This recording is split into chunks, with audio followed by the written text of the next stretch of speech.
से महिलाओं का संरक्षण अधिनियम कानून है 2005 में बना। ये तब बना था जब महिलाओं के साथ घर में किसी भी प्रकार की हिंसा हो रही, जैसे कौन सी हिंसा होती है, शारीरिक हिंसा होती है, मानसिक होती है, आर्थिक होती है ना।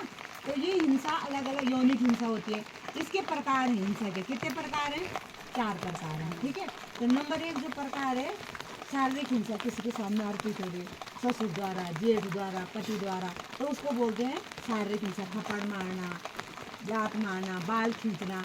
तो हमें ये जानकारी जरूर होनी चाहिए समुदाय में, ताकि हम इन बातों को समझ सकें। ठीक है, फोन पे भी आप लोग और चीज़ देखते हो तो ये घरेलू हिंसा अधिकार अधिनियम आपको देखना है। इसमें दूसरी चीज़ क्या है? मौखिक हिंसा। बोल तो नहीं रहे, मैंने इनको गाली दे दी, कुछ भी बोल दिया मैंने, इसको गाली दे दी, तो क्या होगा?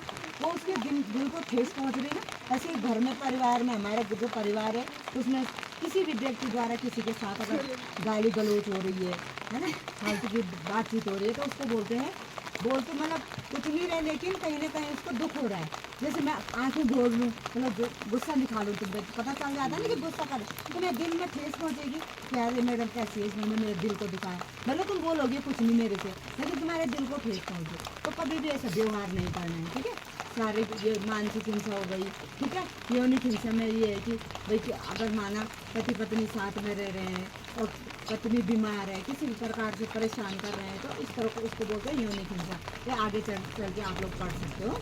आर्थिक हिंसा उसे बोलते हैं जैसे घर का खर्चा नहीं देना, बच्चों की फीस नहीं देना, ये सब होता है। तो कहाँ हम लोग जाते हैं?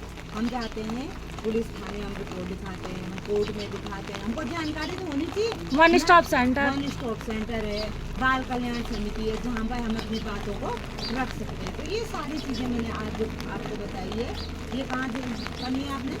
फ़ोन पे भी सर्च मारनी है। ठीक है, तो ये सारी चीज़ें